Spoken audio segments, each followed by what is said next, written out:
আমি আজ বানাবো দই ইলিশ। তার জন্য আমি 6টা ইলিশের পিস নিয়ে নিয়েছি। এগুলোকে ভালো করে ধুয়ে নিয়েছি। এর মধ্যে এবারে নুন আর হলুদ মাখিয়ে 5 মিনিট রেখে দেবো। এই মাছগুলোর মধ্যে আমি হলুদ দিয়ে দিচ্ছি। এগুলোকে মাখিয়ে দেবো হলুদ গুঁড়ো ভালো করে।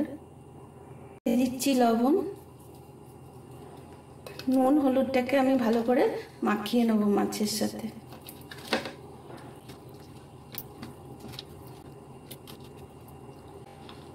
মাছগুলোতে ভালো করে নুন হলুদ মাখিয়ে আমি 5 মিনিটের জন্য এটা রেখে দেবো।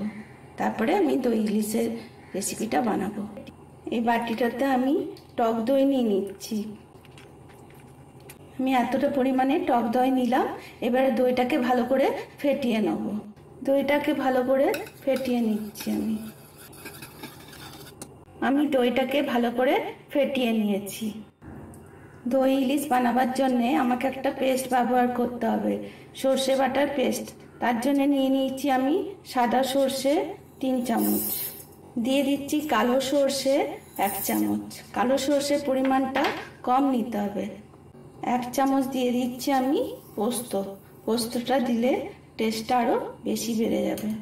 এটাকে আমি জল দিয়ে ভালো করে পেস্ট করে নিচ্ছি। আমার সর্ষে বাটার পেস্টটা রেডি হয়ে গেছে।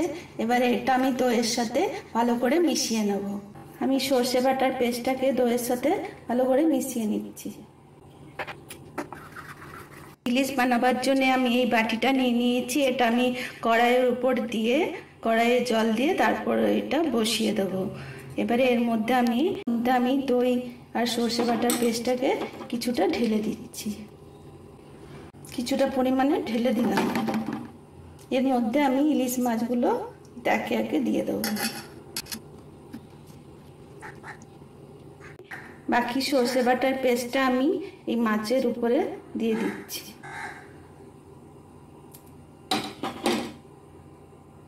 দিয়ে দিচ্ছি এতে 4টে কাঁচা লঙ্কা। দিয়ে দিচ্ছি এতে 3 চামচের মতন সর্ষের তেল। সর্ষের তেল না দিলে এর টেস্ট আসবে না। তেলটা দেওয়া অতি জরুরি। জল দিয়ে আমি দই ইলিশটা বাটির মধ্যে দিয়ে বসিয়ে দিয়েছি। 15 থেকে 20 মিনিট এটাকে ঢাকা দিয়ে আমি ভাপিয়ে নেব। এভাবে আমি দই ইলিশটা কড়াইয়ের মধ্যে বসিয়ে দিলাম। তাহলে 20 মিনিট পর আমি ঢাকা খুলে দেখবো তৈরি হয়ে গেছে কিনা। আমার দই ইলিশের রেসিপি একদম পারফেক্ট তৈরি হয়ে গেছে। আমার এই রেসিপি যদি আপনাদের ভালো লাগে তাহলে আমার চ্যানেলটাকে সাবস্ক্রাইব করবেন, লাইক করবেন, শেয়ার করবেন, কমেন্ট করবেন আর পাশে থাকা বেল আইকনটা অবশ্যই প্রেস করে দেবেন।